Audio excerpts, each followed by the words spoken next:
This is Marco Reus. This is Shinji Kagawa. This is Nuri Sahin. Hello, this is Jadon Sancho. And you're listening to the Yellowwallpod podcast.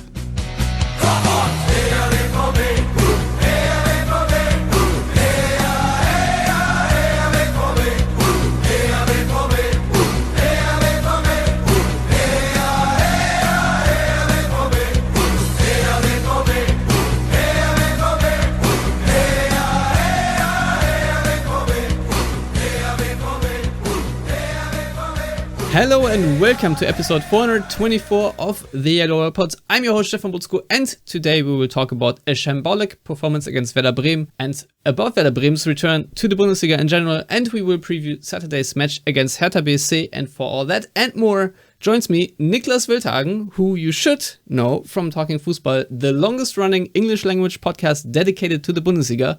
Niklas, hello and welcome to the show. How are you doing? I'm still having a smile on my face because of what happened on Saturday. It was absolute madness. I'm doing great, and thanks for having me on, and thanks for your kind words. And obviously, your podcast is probably the longest running club podcast that any team has had in the English-speaking language, I would assume, with 24 episodes? Yes, I have no idea how long the Neverkusen podcast has been around. Shout out to them, since they have so much fun things to discuss right now.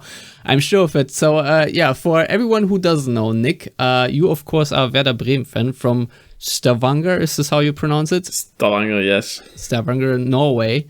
You, of course, before you did Talkingfussball, also were, can I say, editor-in-chief of the Bundesliga Fanatic? Yeah, pretty much. I had that title. We are going way back, which is why I'm having you on here, because A, I wanted to talk to you, but also B, Werder Bremen are close to my heart as well. So I thought, why not talk to you a little bit about Werder Bremen? But obviously, unfortunately, it did not go quite the way I thought it would go. But obviously, it's,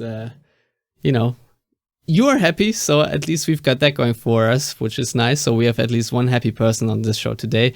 But I don't even know where to begin, because of course it was a terrible performance overall from Dortmund. It was a strange game. I think. If you looked at the opening exchanges, Werder Bremen kind of did all the right things that you would expect from a newly promoted side. The first 10, 15, 20 minutes. That they were a bit nasty and niggly in the duels. They didn't allow an awful lot of shots or any chances. I think during that time, Bynoe-Gittens was the only one who got off a goal shot. Yes. And actually, fun note, towards the end of the match, there was a list of the players who had produced the most shots for Borussia Dortmund being shown at the Westfalenstadion, I read. And Bynoe-Gittens was topping it. Because he had one shot, and obviously he was the first player to shoot. And given that Bynoe-Gittens was subbed off after 18 minutes, that might tell you a thing or two about how the rest of the match went, because as time progressed and as Borussia Dortmund had to get Bynoe-Gittens off the pitch, and suddenly lost an awful lot of stability in midfield, because after Gittens left, Werder had suddenly tons and tons and tons of room to, in midfield. It was incredible, and I was watching that and thinking, oh my god, I don't think I've ever seen a Bundesliga side, a top 5 Bundesliga side, be that disorganized and be that sloppy at shutting down counterattacks. And to top it all off, the first half ended with a goal scored by a boy from Bremen, but he scored it, obviously, from my point of view, for the wrong team. Julian Brandt got a goal from a very low XG position. And was it like 0.04? It was incredibly low. And so that happened. But at that point you think, well, yes, it's probably over now, because you know how these things go when sides like Bremen, Bochum, or Augsburg have a good game against sides like Dortmund. They punch above their weight.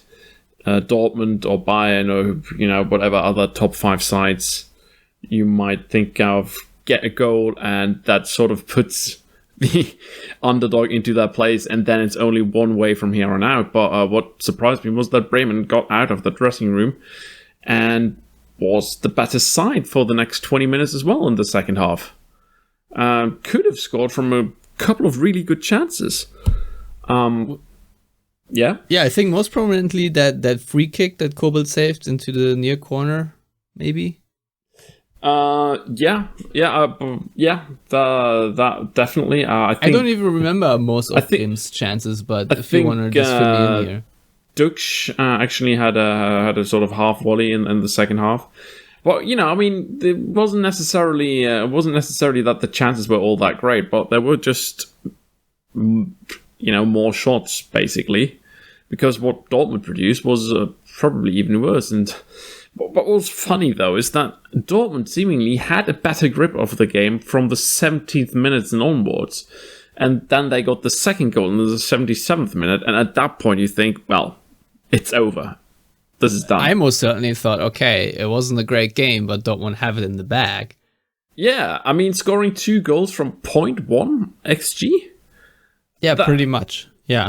That is, I don't think I've ever seen a side score 2 goals from such a low XG in the Bundesliga. There probably have been a lot matches. of crazy shit happened in this game. Yeah, like the fact that Dortmund created 2 goals from those low percentage shots is already pretty unique, but also the fact that they managed to score 2 goals in a game where they only had 5 shots in total, which is the fewest shots ever in the Bundesliga home match for Dortmund, which is also mind-blowing. I think a couple of stat sites have it as 6 shots because it varies here and there, but nevertheless, it tells you a whole story about Dortmund's attacking output overall, and how Dortmund managed to, not really progress the ball forward in any meaningful way or sense. One thing was the fact that Bremen was given loads and loads of space to counter into during the first hour of the match, basically. But the other thing that really struck me is the fact that Anthony Modeste really seemed like a foreign object in that lineup. Yeah, Dortmund basically played with 10 men. Really? What was it? He had like five duels and won one of them. 31 or 38 touches of the ball, misplaced most of his passes, no shots on goal, 3 offside positions. So if you look at those stats, it tells you the story of a player who hasn't really arrived yet, who needs maybe a little bit more time, or who might be an ill-advised panic buy. If he plays like he did against Bremen, or per se also against Freiburg, even though against Freiburg it looked a tiny bit better, but in this game it looks like one of the worst moves ever made. And I understood the reasoning that Dortmund officials sort of gave for this transfer, but right now, and obviously, you have to be a little bit patient because he had literally 2 weeks of training, but still, I've seen a lot of strikers come into the Dortmund system, if you will, and they at least, to some extent, even though there weren't any automatism or whatnot, at least to some extent worked or functioned. Even Adrian Ramos, when he first played for Dortmund, looked much more integrated and whatnot. But this is obviously so far tragic because I would even say for the most part of the game, he takes away basically another passing option or something because, he was completely AWOL. You just read the stats, but it's also that he was a non-factor in the build-up. He did not win any headers, no aerial duels, not really anything that I can remember of any useful product, really. And the one moment where I thought, okay, maybe it's now good that we have Anthony Modeste in the box was when Marius Wolf had the ball on the right wing and could have just crossed it to the far post where Modest was lurking, but he then cut it back to Bynoe-Gittens, who was immediately intercepted before he could even take the shot. And I think this is the one thing that Terzic actually pointed out at the news conference after the game, saying that, obviously we need to have some more service toward Modest, and that to me, of course, is the key problem for Dortmund is that they had zero service going forward. You know, as you said, the chances they created, minus the Moukoko chance at the very end before Bremen's equalizer, there was just nothing really going forward what you would even describe as a chance. So the fact that Dortmund were 2-0 up, of course, was very lucky. But you know, you can. I mean, I'm still in physical pain over this game, but I'm not entirely sure whether it was because of this very shocking way to lose the game, or rather the overall performance, which to me was just very painful to watch overall, because even though the games against Leverkusen and against Freiburg were by no means perfect, but this was on an entirely new level of bad that Borussia Dortmund found, and I'm going to dive into it a bit later, but in the meantime, maybe to just hear something positive in between. What do you think Bremen did so well in order to completely negate whatever Dortmund's strategy was? And I can tell you what Dortmund's strategy was in a moment, but you first. I think what Bremen did really well was that they were really up for a lot of the duels. They were not particularly nasty in any challenges, but they were really there. I think Christian Groß actually had a terrific game shutting down Marco Reus. And what a story that is, by the way. Christian Groß, who came to Werder Bremen in 2018, he was bought for the second team. He was supposed to be the captain. Suddenly, everyone gets injured in the first team, and he gets his chance and has taken it, and he's never looked back. And now he's playing Bundesliga football at the age of 33. And, 4 years ago, he was sort of looking towards a retirement plan at Werder Bremen 2. So I think I would highlight that as one of the factors. Additionally, I do think that the movement of the ball and the movement of the during counterattacks has really been worked on for Werder Bremen over the summer. Do you think that using Dux and Füllkrug as wall players helps? Yeah, absolutely. I know it was a rhetorical question because obviously Dortmund don't have that element, unfortunately. So I'm just asking for a friend, basically. I can recommend it. I mean, I think that I think it's great to see that the connection between Niklas Füllkrug and Marvin Dux still works in the Bundesliga as well. Additionally, I would also say that Leonardo Bittencourt had a really good game as a ball winner, as somebody who actually had those Umschaltmomente, to use a Klopp term. Really, he managed to convert defense into attack rather quickly. And then additionally, I would say that the injuries and some of the substitutions that Dortmund was forced to make, like getting Moda Hudorf, who had a decent game up until that point, and bringing on Niklas Süle, who really didn't look up for it. Those things played into Werder Bremen's cards as well, you have to say, if you want to be fair. Well, yeah, obviously.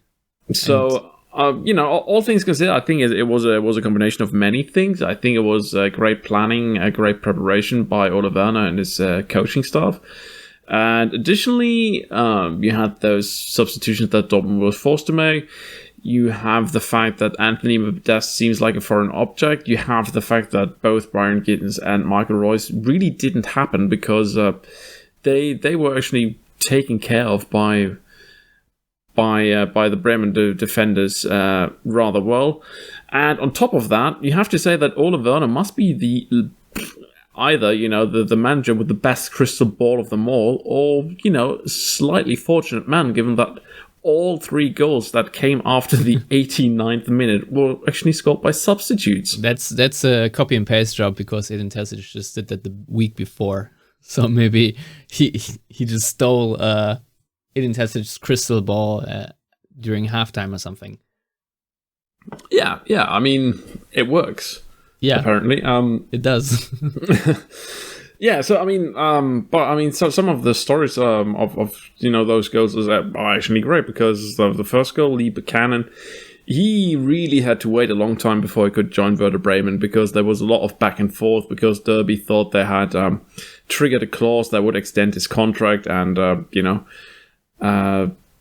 in the end he was able to join Bremen, and wow, what a way to score your first Bundesliga goal for Werder Bremen.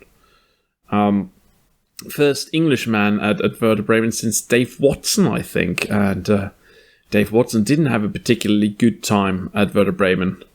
I'm not going to dive into that now. And additionally, Niklas Schmidt, you have to say, what a terrific cross by Amos Pieper, first of all. Who would have thought? And second of all, Niklas Schmidt, he was actually supposed to be loaned out and probably moved on at the start of last season. Werder Bremen's plan for him was, well, we have to get rid of the guy at the start of the second Bundesliga campaign, the Zweite Bundesliga campaign that Werder Bremen was to embark on last season. But he was given a chance by Markus Anfang and showed himself in training sessions, and Anfang thought, well, there is something here. And to see him score in the Bundesliga, and, I think he actually has an assist from the previous match as well. Wow, what a story and what a turnaround. And then, obviously, Ollie Berg, who really had a wretched time at Leipzig. Absolutely horrifying stuff for him. To see him score two goals in as many matches over the last couple of matches, absolutely terrific. And wow, what a through ball by Mitchell Weiser, who wasn't even given a shirt number by Leverkusen when he was still there. So yeah, it might tell you a thing or two about how Bremen have done their shopping this summer, because a lot of Berg, Weiser, these guys weren't really wanted by their clubs. Berg wasn't wanted by a championship club. So yeah, those things as well really made this a very, very special match. Yeah, obviously, ESPN Stats and Info had the stats that in the last 13 seasons of the top 5 European leagues, to win when trailing by multiple goals entering the 89th minute, teams were previously 0 to 8,511 in losses and 18 draws. So the fact that this even happened is... It's a first in the Bundesliga as well. It is a first in the Bundesliga, yes. The numbers there for the Bundesliga is that out of the 7,222 matches in which a team had a 2-goal lead in the 88th minute, the team defending that lead won on 7,216 instances. There were only 5 draws, and now Borussia Dortmund became historic in becoming the first team who managed to lose from that position. Yeah, and so of course Werder Bremen by coming back from that position. I don't know, I'm at a loss for words, really. It's hard to comprehend as a Dortmund fan how this can happen. It's sort of like trying to understand how tiny an atom is. This is just inconceivable how this can happen. And obviously, the first term that was thrown around was mentality, which I'm so freaking tired of at this point. But I mean, what else can you really say than that Dortmund just... yeah, I don't know. Maybe you can tell me what Dortmund did wrong there, because obviously Jude Bellingham was running around like a headless chicken. The entire team looked abject. There was no ball circulation. There was no control of the game, really, and a barrage of turnovers. And throughout the entire game, really, Dortmund's turnovers almost always turned into promising chances for Werder Bremen, which really annoyed me. And I had asked myself around the 60-minute mark, how sustainable is it if every second turnover that you produce turns into at least a shot or something where you're maybe one pass or two passes away from a really good chance. But yeah, Nick, you probably have rewatched this whole spectacle a couple more times than I rewatch it in my head every day and every second. Yeah, but on top of it all, it's not only that it was like 6 minutes in where the entire ordeal unfolded. No, on top of it all, there was like an injury break. There was a VAR review, if I'm not entirely mistaken, like a goal check. So like a lot of this time wasn't even playing time. Yeah. Out of these 6 minutes, maybe 3 or 2.5 were actually where the ball was like moving on a football field, which makes it even worse. Much worse. Like Marco Reus was booked for time wasting somehow in between. Well, there you go.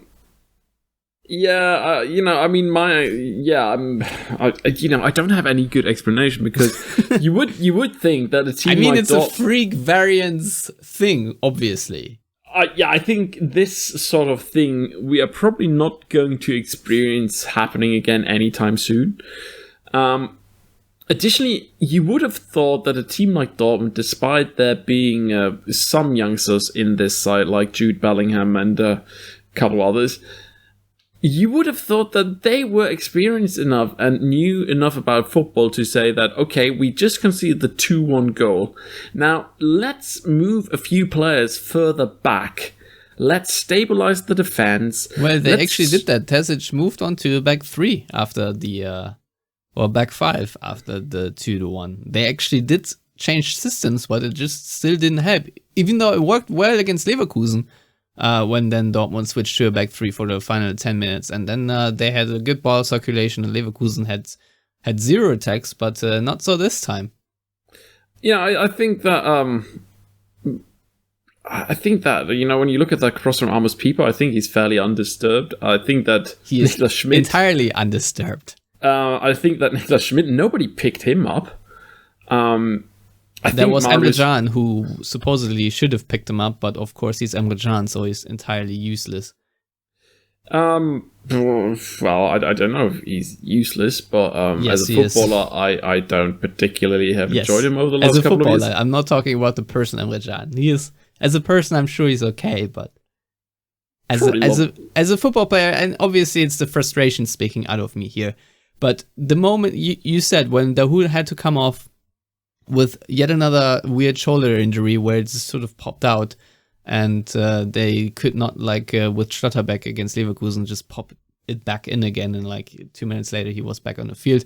Dahoud had to come off. That's already detrimental anywho, because Dahoud right now is playing really, really well. But on top, to have Emre Can then on the football field is such a kick in the teeth, really, because he is so headless. He's like a headless chicken running around, not entirely sure what he's doing. His teammates don't know what he's doing. Nobody is quite sure what he's doing. He's not doing anything well. He is ill-positioned 90% of the time, and I don't know. I just cannot wait for the day where Emre Can leaves Borussia Dortmund, because obviously you're probably not a regular listener of this show, but I've had it with Emre Can already a very long time ago, so this obviously is more fodder for me, but God, what a shambolic performance. Obviously, he has very little playing time, so being thrown into a game like this surely isn't easy, and there are obviously a lot of excuses to be made. Same for Niklas Süle, who just had a 3-week injury and had 2 training sessions since playing, so obviously he did not look as good as Mats Hummels, and obviously Jamie Bynoe-Gittens starting him, also in my book not a great idea, because he's way too young to have this much responsibility, and you quite clearly saw that Gittens was not playing well from the beginning, because he was not facing tired legs, and I think almost every ball, every dribble attempt that he had, he got picked off. The only time where he had a little bit success was the shot creating action. I think that led to Dahoud's shot, But otherwise, I do not remember much of him doing well, to be honest. And 5 dribbles, 4 of them unsuccessful. Yeah. So there you go. And of course, you know, when Terzic said at the news conference that there were no injuries, I rejoiced. Okay, we have maybe Özcan, maybe see him, but it wasn't a thing. Adeyemi also still out because at the end of the day, he said that this foot injury was still too painful. And then you have, of course, yet another surprise muscular injury, which is, of course, Dortmund's specialty, with Daniel Malen being out. And then you start with Julian Brandt and Bynoe-Gittens. And of course, up front, then you have Modest, who we already discussed was a complete non-factor. And of course, Julian Brandt didn't really play well apart from his goal either. So I would say overall, there was so much dysfunction on the football field. And if you watch Marius Wolf for the last 5 or 10 minutes of the game, he looked gas as well and was completely out of position, especially before that first Bremen goal. He was just sort of running around back and forth on like a tiny space, but never really being anywhere near anything that happened. And so I don't know. It's a freak game, I hope, for Dortmund, because I really pray to God that this is not anything that's going to repeat itself anytime soon. Obviously, the football hasn't been great, but, you know, on top of it all, the fact that Jude Bellingham right now is in a valley of form, if you want to call it that, because he is not very disciplined tactically and he's losing a lot of balls. I think ahead of Werder Bremen's goals, he also lost the ball twice, especially before the winner he did. So yeah, I don't know what to say really. I'm quite livid actually with how the entire performance is, but there are individual explanations for it. But still, I'm considering the club that you are and the team and players you have and the at least on paper capabilities they have.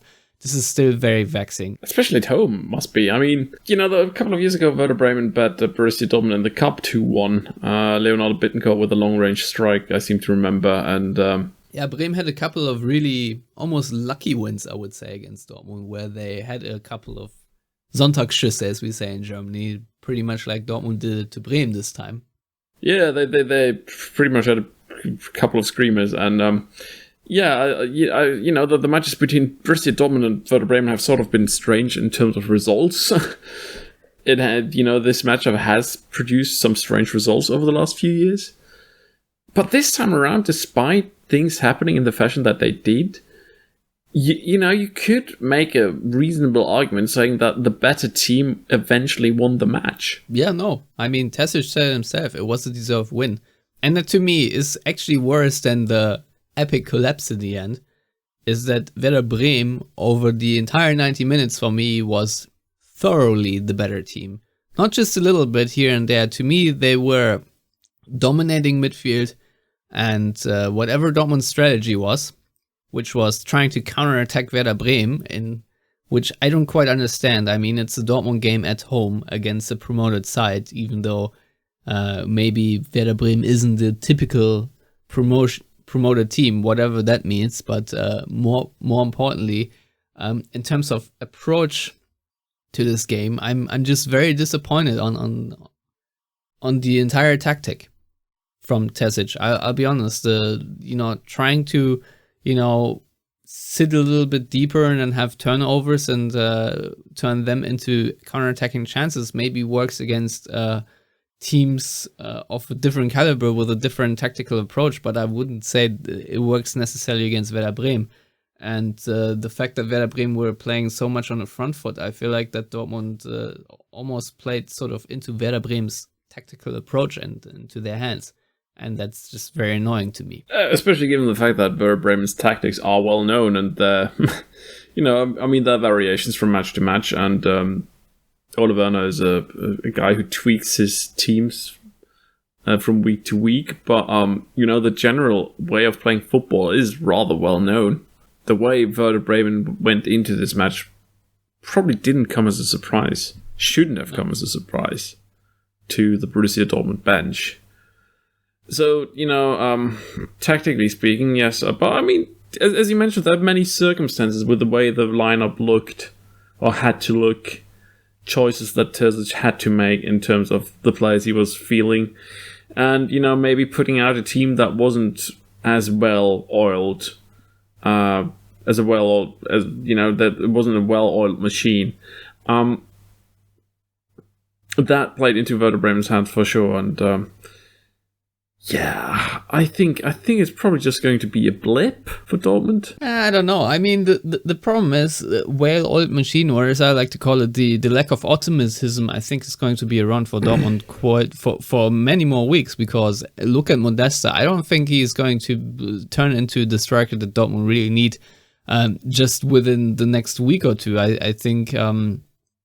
I don't know if this continues. Can you even play him, or do you have to change your system and basically bench him and then only bring him on when it's like desperation hour and you just really need to whip crosses into the box, etc. Because at this point he's unplayable. Really, it's that bad, I would say.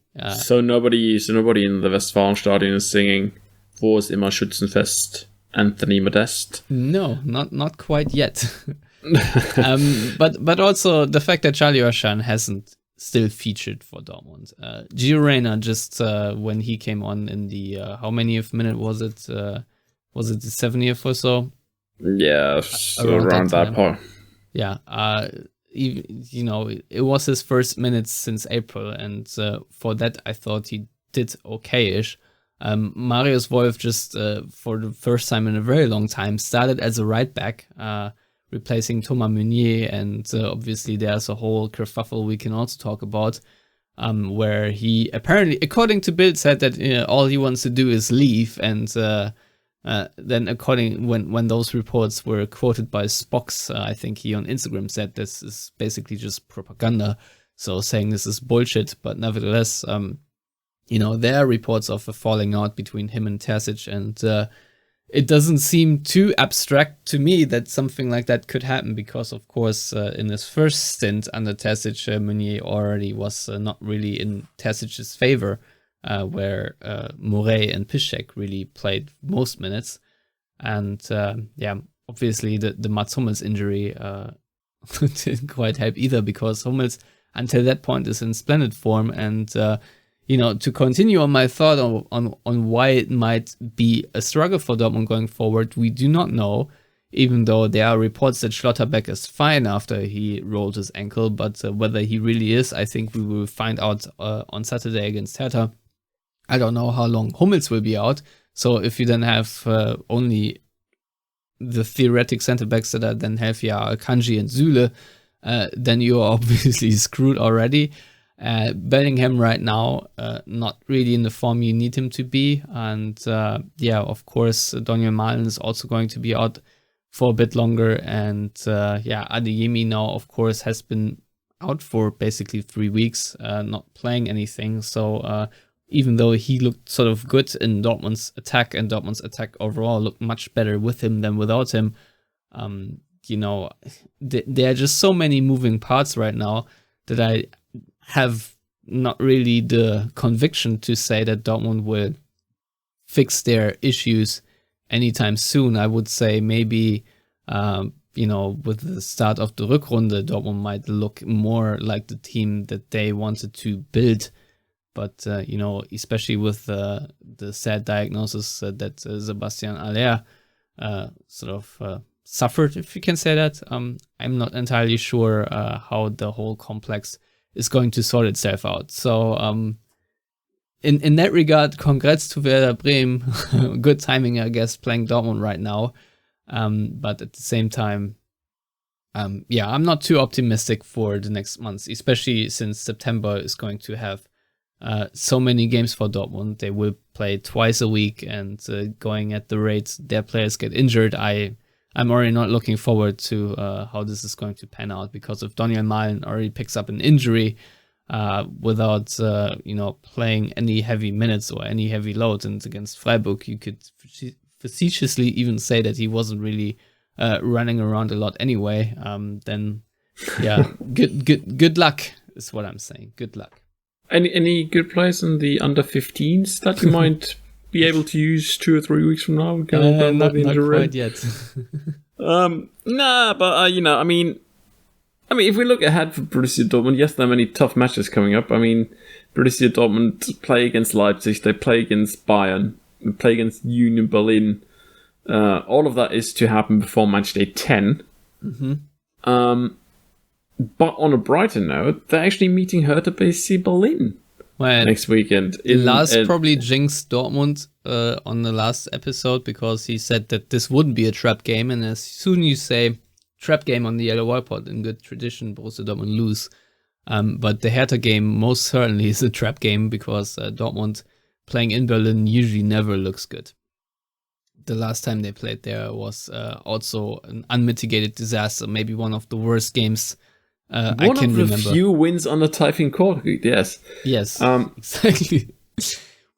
I mean, it was also a backline, I think, with featuring Axel Witsel. And Hertha Berlin also had a new addition just for that game, a special instant transfer of Julian Brandt, who played 2 beautiful assists to them, which I hope he cannot possibly replicate. But considering that Hertha Berlin looked just this tiny bit better already, I'm not optimistic about any Dortmund trip to the Olympiastadion. Jesus Christ! I mean, where are you going to end up at the end of the season by going by your? I'm pretty sure that Dortmund will pull out the top 4 finish. Are you looking at how you can get from Philadelphia to Sandhausen? No, I'm not. I don't think they're going. I don't think Dortmund are going to pull a Leverkusen and get relegated. But oh wow! Now that is a ballsy prediction. I mean, after Derek Gray tipped them to finish second, I do not expect anything less from Bayer Leverkusen than to completely collapse. I mean, you know what? When it comes to predictions, we usually always end up with some egg on our faces. I mean, I predicted Thorsten Lieberknecht to get fired before the winter break in the Bundesliga 2. And look at Darmstadt now, 12 points from 5 games. So that's not going to happen. But, I mean, when you look at the quality and when you look at the individual class that Dortmund has within their team, I think what really worked out well for them in the match against Freiburg was the fact that they are a superior side in terms of the individual class. Those 3 goals came basically as not as a result of tactical superiority. They came as a result of, being able to put a lot more class onto the pitch with fresh legs whenever Terzic needed it to happen. And additionally, some of these players being, outstanding compared to just fairly decent Bundesliga players playing on Freiburg. I mean, that was pretty much the biggest difference between Freiburg and Borussia Dortmund during that match. Because Borussia Dortmund had actually, until they got that equalizer, played a horrific match against Freiburg too. And, if they hadn't gotten that equalizer at that point, you could very well talk about a start to the season that would have ended with 3 points out of the first 3 matches. But hey, they have 6 points. And you know what? I do think that individual quality is going to see Borussia Dortmund win more matches than lose. Yeah, that's exactly my point, though, when you ask me where Dortmund will finish up. I still am confident to say it's probably going to be a top 4 finish just because of that individual quality. But the big problem right now I have is that you talk about tactical superiority. I don't remember the last time Dortmund were tactically superior really in the game. It was on the club? Well, no, I mean, you could, for example, say the cup final that Dortmund won against Leipzig, where Dortmund there you go. Clearly had the better match plan and whatnot. But I mean, it's been a while since Dortmund were tactically superior in like the club times, but obviously it's impossible to achieve that because there's not going a big tactical revolution going on in football right now, and Dortmund most certainly do not have a coach that will be on the forefront of that. No, but still, obviously, I'm not entirely sure what Edin Terzic is trying to do with Borussia Dortmund. If it's a counter-attacking focus as it's looking right now, then a lot, of course, has to change. Also in terms of players that you have, and I think this is also quite a problem right now that, when Arsenal had a team that's called the Invincibles, then Dortmund have a team called the Unsellables, because Manuel Akanji is still on the squad, so is Nico Schulz. I think Dortmund are also content. Let's say if they could, they probably would sell Emre Can, they would sell Torgen Hazard, they would sell Julian Brandt and get different types of players. I think the same holds true for Guerrero and Meunier. I don't think Dortmund are particularly happy with their fullbacks that they have in their squad. So, and of course you have an aging Marco Reus who, eventually also will have to be replaced. So there is a lot of work still to be done in terms of personnel, but also tactical approach, because right now I don't see how with the game plan that you had against Werder Bremen you can forge any sort of long-term success. But then again, it's only match day 3 and it's way too early to judge anything really, because let's say the Leverkusen match, for example, looked much better from Dortmund, where it wasn't a tactical masterclass, of course, but at least the basics were there, where they managed to, be present in the duels, which praise Werder Bremen for, but on the flip side of that, Dortmund, of course, won all that. And, maybe in the next game, Dortmund can... But look at Leverkusen since that match. Yeah. But obviously the start to the season is a bit weird, because Dortmund could have easily drawn or lost against Leverkusen too if it weren't for Gregor Kobel. Same can be said against Freiburg, and of course they did lose against Werder Bremen. But on the other side, they also could have very easily won the game against Bremen. Now, if you have a 2-0 lead in the 80th minute, 89th minute even, yes, then most of the time, like 8,500 times, you win that match. Yes, but I think that Borussia Dortmund against Hertha Berlin, I mean, if we want to take a closer look at Hertha Berlin, the sort of side that they are, they've just replaced their coach as well. Sandro Schwarz has come in after Felix Magath, bless him. Aren't you a big Felix Magath fan? I mean, Felix Magath is funny as long as he's not as happening to your club. Yeah, yes, as a meme, precisely. I mean, not as a actual Bundesliga coach. I mean, I do. Sometimes people complain about footballers making far too much money, but what I can say is that if any player has ever played under Felix Magath, I think he deserves all the cash he's ever earned within his entire career, even if he has played under Magath for just a few weeks. But anyways, I mean, Felix Magath is gone. He managed to keep them in the league, but, by the skin of their teeth. And now they've brought in Sandro Schwarz. They're sort of restructuring their team now as well. I mean, Derek Boyata, he's on his way out. He used to be a very important player. Rune Jahrstein has been kicked to the curb after he said some nasty words to Andreas Menger, the goalkeeping coach. So his contract is going to be dissolved. Probably going to move back to Norway, I would assume. So they've been restructuring that side quite a lot. I think Eskasiba was sold. I mean, there's a lot going on, and Schwarz is sort of trying to find a balanced side at the moment, and it has been looking better week by week. I think Hertha didn't allow an awful lot against Borussia Mönchengladbach, but were the weaker side in that match, which they eventually lost 1-0 then, due to a handball penalty that was, what a silly handball penalty to give away. Yeah, an Emre Can handball to give away. And they have a draw against Eintracht Frankfurt, and they lost the Berlin derby on the first match day, 3-1 against Union Berlin, which I've seen. And what my takeaway from that game was that Union Berlin are a really good team, even with all their changes, and Hertha Berlin still are struggling. But I also watched the game against Gladbach, and I must say it does look more improved than anything that Hertha looked like last season, to be honest, because they actually do have a structure now, and they have some tactical discipline, which is something that couldn't be said about Hertha Berlin last season whatsoever.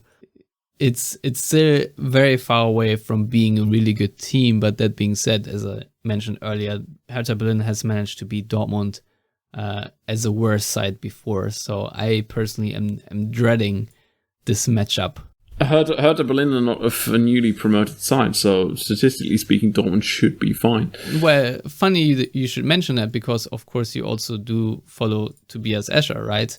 I do follow Tobias, yes. Yeah, and he brought that up. He loves himself a stat when it comes to Borussia Dortmund and promoted teams, and he tweeted after the game that since the 2012-13 season, Bayern Munich won 39 of 44 games against promoted teams, including 2 defeats. However, Borussia Dortmund in that time won 27 of 45 games against promoted teams. So, yeah, not great. Not great indeed. No, but I think Hertha, yes, they look, structurally speaking, more organized, and there's more and more fingerprint of what Sandro Schwarz is wanting to accomplish with their side coming through. But having said that, I do think they do struggle still a little bit too much in attack. You don't necessarily see where the goals are going to come from in that side at the moment. So, yeah, I'm hopeful for Borussia Dortmund that they will come home with a result from the Olympiastadion, one that is better than just a draw. Well, how important is it for you? Do you view Hertha as like a direct opponent for the Klassenerhalt? Yeah, absolutely. I think when you look at the Bundesliga right now, you don't have any sort of obvious weaklings like Greuther Fürth in the league right about now. So there's not like with in the Bundesliga 2 right now, for instance, you've got Eintracht Braunschweig, and everybody agrees that they are probably going to go down. But you don't have any sort of like pushovers of that caliber in the Bundesliga this year. So for me, I think that Bochum, Hertha, Schalke, Augsburg, and Bremen are probably going to be the 5 sides that are going to play for those. And Leverkusen, as I've already established. I'm not quite there yet. But I think those 5 sides are probably going to feature in the bottom 5. So yeah, I think Borussia Dortmund winning at the Olympiastadion would be at least a little help from Borussia Dortmund, helping Werder Bremen to each a little bit closer to staying in the Bundesliga. Yeah. So obviously, I want to talk a little bit about Bremen a bit more before I talk more about Hertha. So let's just do that real quick. And just for people who don't know, and I feel like there might be a lot of Dortmund listeners who have not heard the story, just real quick, explain to me how it happened that Ole Werner even became the Werder Bremen coach, who of course now is the father of the success that Werder Bremen had, because I did watch probably more second Bundesliga last season than first division, because I just found the Bundesliga so unattractive right now, and the second division last season to me was way more appealing. So I happened to watch a lot of Bremen games, and under Markus Anfang, the initial coach, it did not look too good. No, you didn't see that coming. But I mean, there was an unprecedented run of wins. Was it 8 or 9 wins in a row? And I mean, you tell me. I think it was 8. But it might have been 9. But anyways, I think having that unprecedented run of wins at the start of Werner's career as a coach, that really boosted Werder Bremen and helped their chances. But I mean, for Werder Bremen, getting into the Bundesliga 2 came as a bit of a surprise, because Werder Bremen, they had 32 points after 24 match days. So at that point, everybody was like, okay, we're safe. Fine, we're golden. However, if you take only 1 point from the last 10 matches, you might be in trouble, and that's precisely what happened to them. So the club really hadn't planned anything in terms of what should we do when we go down to the Bundesliga 2. And there were a lot of players who were on big money contracts, and there were a lot of questions: who's to stay, who's to go. I mean, the club had enough foresight to put a clause into everyone's contracts that would reduce wages of players by 40 to 60%, depending on the contracts that they were on. If the club should get relegated to the Bundesliga 2. So initially, there wasn't really not an awful lot of pressure to sell these guys directly and quickly at the first best offer, but obviously Werder, being in a strenuous financial situation on top of that, needed to sell as many players as they could, and once they sold players, they could bring in new players on a lot cheaper. So I think what Markus Anfang and his coaching staff really struggled with to begin with is that there was a constant streams of people coming in and out at the start of the season. I mean, when you look at the goal scorers of the first win of that campaign, they were Maximilian Eggestein and Josh Sargent, who scored the goals against Fortuna Düsseldorf on match day 2. And that, tells you something when those two guys pretty much were sold and then following couple of weeks afterwards. So, to be fair to Markus Anfang, those were quite taxing conditions at the start of the season. And you wonder, well, was it the results that actually eventually broke out, the camel's back? Well, no, they weren't. Because Werder Bremen are the sort of club that keep hold of their coaches far longer than they should at times. What happened with Markus Anfang was the fact that he produced a COVID certificate that stated that he was double vaccinated. And he gave it to the club, and, which meant that at that point, people who were double vaccinated enjoyed a certain amount of easing of rules surrounding, COVID restrictions at the time. So Anfang could, go to the carnival in Cologne and not be COVID tested week in and week out, which he would have had to do if he wasn't double vaccinated. A little while after he had produced that certificate, the district attorney in Bremen got wind of the fact that it was actually forged. He had picked dates, or the guy forging that certificate had picked dates and places that weren't, viable options at the time, because he was given, the first, according to that certificate, the first dose was set in Cologne when Anfang was on an away match with Darmstadt, like 900 kilometers away from Cologne. The second was set during Werder Bremen's training camp in Zillertal, which is in Austria. So, that in itself is sloppy, but obviously he thought he could get away with it. And, at first when it came public, when the media reported about the district attorney looking into the matter, he actually denied. But 24 hours later, he actually decided to leave Werder Bremen on his own behest. And later it turned out that all the allegations were actually true. It is still one of the, I almost want to say, most hilarious storylines that occurred. But at the core of it, it's actually a very serious topic, and it's not really that funny at all. But still, the fact that it sort of helped Werder Bremen to sort of rescue their season and be promoted back to the Bundesliga, in my book, as almost a legendary tale, which I think will be told in 30, 40, 50 years and whatnot. Yeah, he's now at Dynamo Dresden. Saxony obviously being a place where people are really serious about the vaccines. Right. Overall, Werder Bremen always, to me, stood for, attacking football and positive football and trying to create more chances and outscore the opponent rather than to just sit back and pray for the best like Darmstadt did. Just basically punt the ball up the field anytime you got a chance, play some weird kick and rush, and other than that, just play destructive football. Not so with Werder Bremen, as Dortmund fans just experienced in a very painful way. So, Niklas, maybe just quickly, but tell me how Werder Bremen managed to keep that sort of playing style while also being still relatively successful.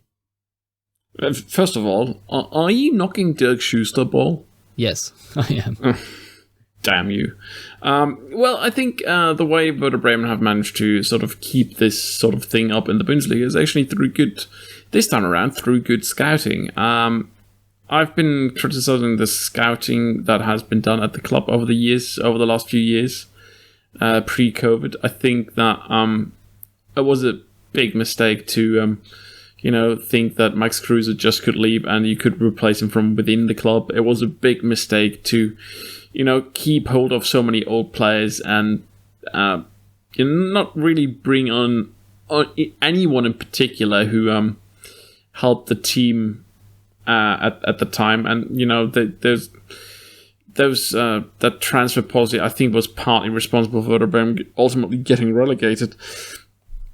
Anyways, I think that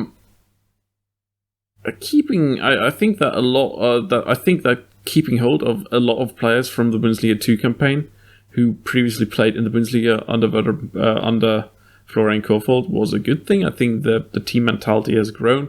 Additionally, I think that Frank Baumann and the team of scouts have done a bang-up job this season finding good talent at cheap prices, because looking at the financial situation of Werder Bremen, things are looking better now. It wasn't as bad as it was 1 year ago when the club was going down to the Bundesliga 2, but it's still not rosy. So, surprise, surprise. Werder Bremen was looking in, the cheap and cheerful section of the transfer market to see whatever they could find.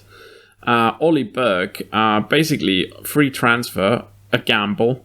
Because, you knew that he did have a lot of speed, but the results he had produced in the Bundesliga, not really that impressive when you look at the numbers.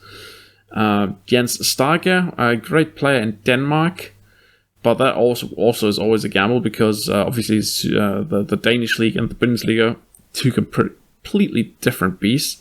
But then I think Frank Baumann did rather well in securing Niklas Stark and Amos Pieper, strengthening the defense and basically getting rid of Ömer Toprak, who was an important player in that Bundesliga 2 campaign. But I thought when he was playing for Werder in the Bundesliga, I thought he struggled for speed. I thought he was oftentimes outpaced. Yes, great in the air and great tactical awareness, but also far too injury prone. So I think working around that, getting two such high profile transfers in on the free is probably key for Werder Bremen when it comes to staying in the league. And additionally, being able to bring in and convince Mitchell Weiser to join the club after all was also a good thing. And I think when you compare Werder Bremen to the side that went down, I think there's a lot more speed. There's a lot more there's a lot more quality in terms of the attacking potential that this side can unfold. And additionally, they've been put together in a tactical setup that suits them rather well, and which seemingly both works in the Bundesliga 2 and the Bundesliga. So far, at least it does. Let's circle back a little bit, because one ex-club of Mitchell Weiser is also, of course, Hertha Berlin, who right now, as we mentioned, sit in 16th place. They have only 1 point so far, which they won against Eintracht Frankfurt.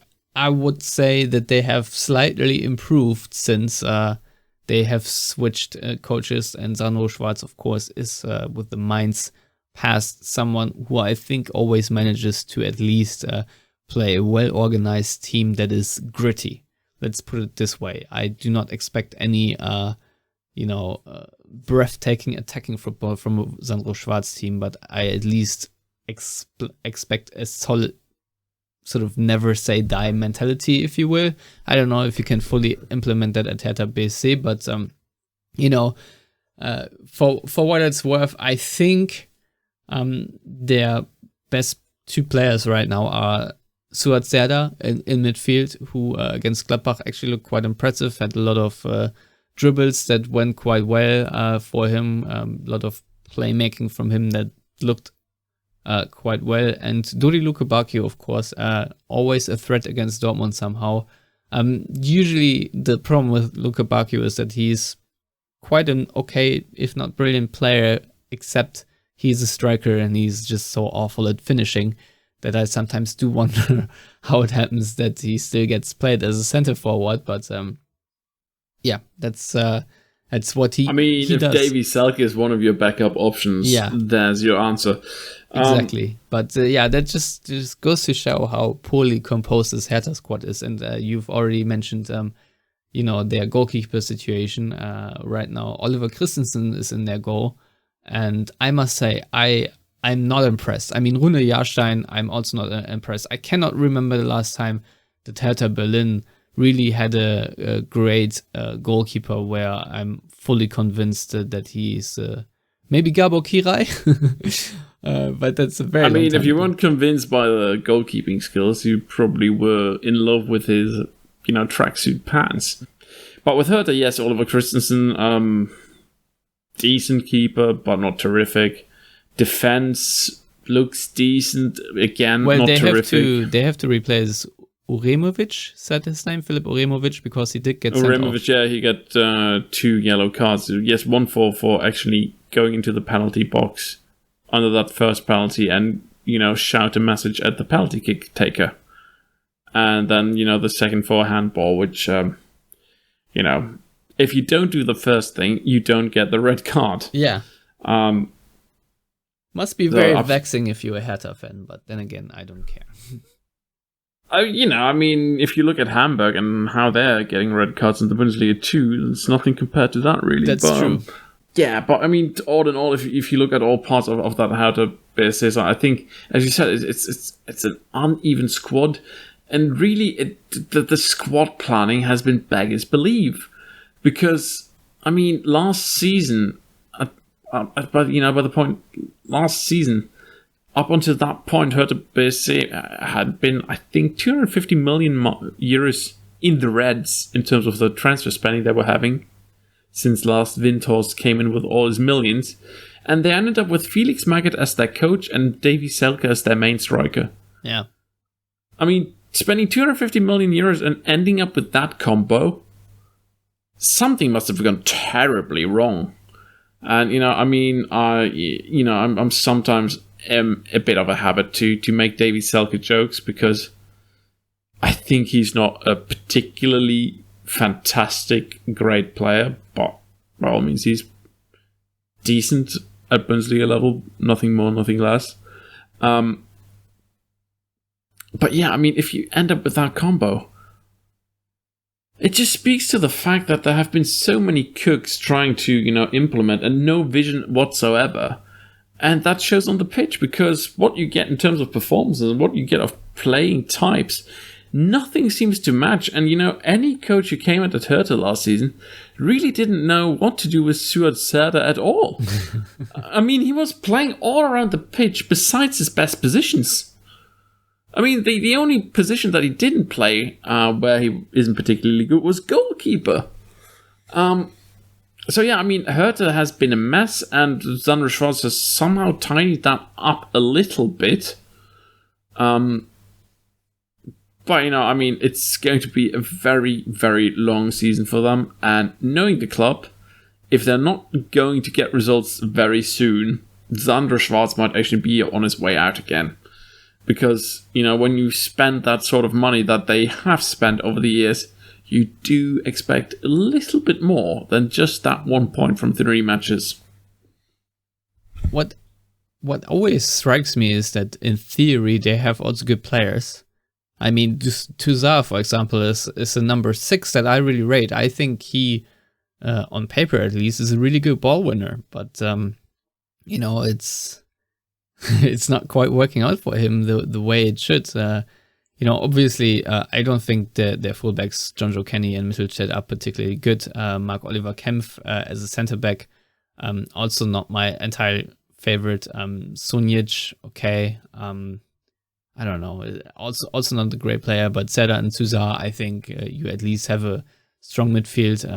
Ejuke and Kanga, I don't know. Still too unknown to me to really see what they're going to do. Same with Boetius, of course, who I think is a decent player, who they signed from Mainz, but he also does not look very integrated yet. And I mean, Jovetic, in theory, also a really good player. And then, of course, they have the aging corpse of Kevin Prince Boateng that sometimes still makes appearances. So overall, it is a very weird team. And the main reason Dortmund must win this game is that Mark Schwitzky came out with the ultimate insult for Dortmund, because he called Dortmund a rich man's Hertha, basically. And this cannot stand. And hence Dortmund must absolutely eradicate this shambolic club and team, and I hope that they will, however they do it, pull out a 4-0, 5-0 win. As you know, since Dortmund do have the individual talent, they might still do it, but I cannot for the life of me predict what kind of game is going to unfold, because I do not know who exactly is still fit enough to play and in what kind of formation and state Dortmund will arrive in Berlin, because they have, as I said before, so many players that are either out of form, injured, or haven't really featured yet, say like Niklas Süle or Özcan, where I don't even want to make a prediction whether they're going to play or not. I mean, Süle could replace Modeste up top. Yeah. But at the rate how we're going. Yeah, I was joking to a friend in the chat that you might have just kept Zagadou and played him up front, and it would have been cheaper than getting Modeste. Yeah, I mean, Süle actually, wasn't he a striker in his younger days? Or am I confusing I think he somebody else? used to be a striker way back in the day, but most players... I mean, that was like his youth days. Yeah. That is, we're like talking, never as a professional. Yeah, but I mean, what I can tell you about this match is that Hertha BSC are probably going to park the bus. Yeah. I think they're probably not going to be as attacking or as,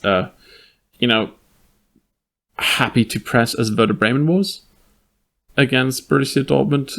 And I mean, that might make things in terms of creating goals even more difficult than it was against Werder Bremen.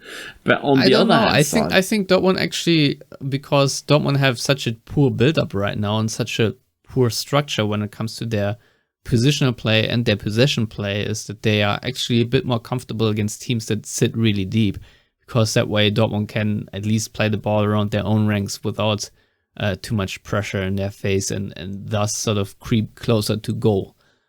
Which, if you remember, did not quite work out at all against Bremen, because before they even managed to enter the half spaces or the final third, they usually had lost the ball already. And there were very few combinations on the counterattack that Dortmund actually did pull off. And the one very late they pulled off was also more through a fluke, because it deflected off a Bremen player. Rather than anything else. So I actually think that Dortmund playing against a team that really parks the bus helps them, if I'm frank. Which doesn't mean that it's necessarily going to be a drubbing, but it's just also, if you play Modeste and you have to rely on a lot of crosses, because Hertha might force you to do that, maybe that way you can beat a Hertha Berlin. Which, of course, I do not know if Terzic is going to play Modeste again, because who knows? It seemed, at least to me, that he also rewarded the good performances from the Freiburg game by handing starts to Bynoe-Gittens and Marius Wolf, which I think, at least in Bynoe-Gittens' case, was a bit ill-advised. But you of course gotta make these experiences as well.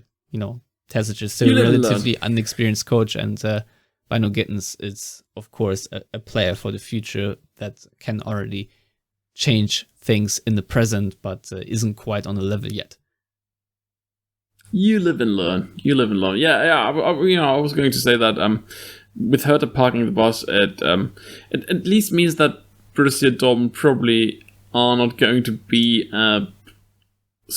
caught out by surprise as many times as they were against Werder Bremen. But I mean, a lot of depends on how well Hertha is parking that bus.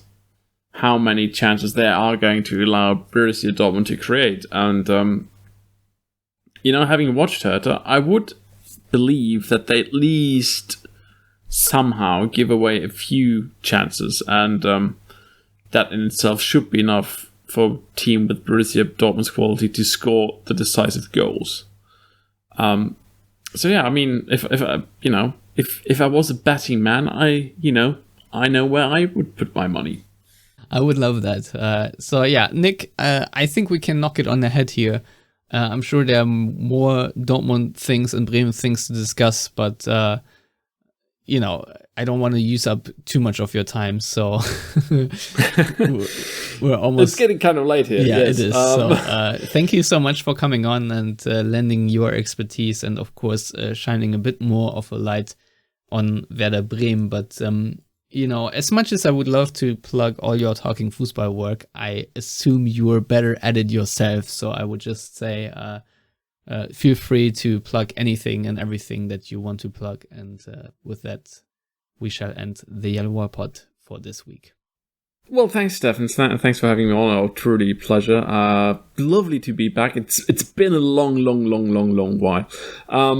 Well, I mean, if you want to get into Talking Fussball on a regular basis, just follow us on Twitter at Talking Fussball, where we put out all, the most recent episodes and stuff.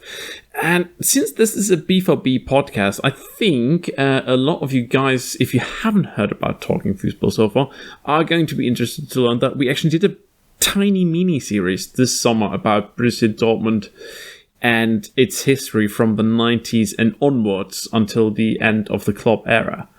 And that miniseries you can find in our pod feeds, was published in July, shortly before the start of the Bundesliga season. So if you want to dive into that is So you've started sort of at the 90s and went backwards? We started in the 90s and went forwards and stopped with Jurgen Klopp. So we talked about how the club rose from, being a sort of mid-table club to become a club that won the championship twice on the bounce, won the Champions League, and how megalomania really ruined the club almost, and how the club then bounced back under Jurgen Klopp. That was me and Terry DeFellon, who also has written a book about Borussia Dortmund, and who is, regularly on Talking Fussball.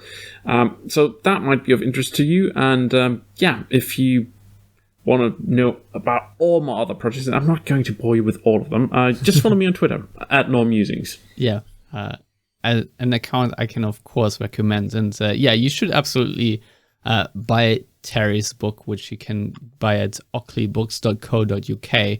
It's called Borussia Dortmund, A History in Black and Yellow. And I can't wait to finish reading it, because as I said to you before we started recording, I cannot listen to your mini-series yet, which of course sort of revolves around the book, because I first want to finish reading it, but I've started reading it, but I think I'm like 3, 4, 5 chapters in or so, but then I loaned it out to my neighbor and I haven't received it back yet, so this is partly on me, I would say, but there is certainly interest in the book, and it's well written as far as I can tell. Terry, I think, sort of writes in a sort of ego perspective almost, and has a couple of really funny quips in there. So I think if you are still maybe a relatively new Dortmund fan or so, this is certainly the book to have on your shelf. So go ahead and buy it. But in the meantime, thank you so much for coming on, Niklas. It was great to have you on and learn more about Werder Bremen, and unfortunately not in the context I wanted, but that is as fate is sometimes. In the meantime, you can follow me at Stefan Butzko on Twitter. You can follow all of us at Yellowwallpod, and of course, please subscribe to our YouTube channel, The Yellow Wall, where you can of course find the BVB update. Now, obviously, I didn't do anyone this weekend, partly because I was enjoying some sun at the beach, and also I did not feel like doing anything Dortmund related, because it was just too painful this weekend. And it's a hobby, not a profession. So if I don't feel like it, I'm not doing it. But still, please subscribe because I still try to keep everyone updated on current BVB news. As always, thank you for listening. Until next time, goodbye. Bye.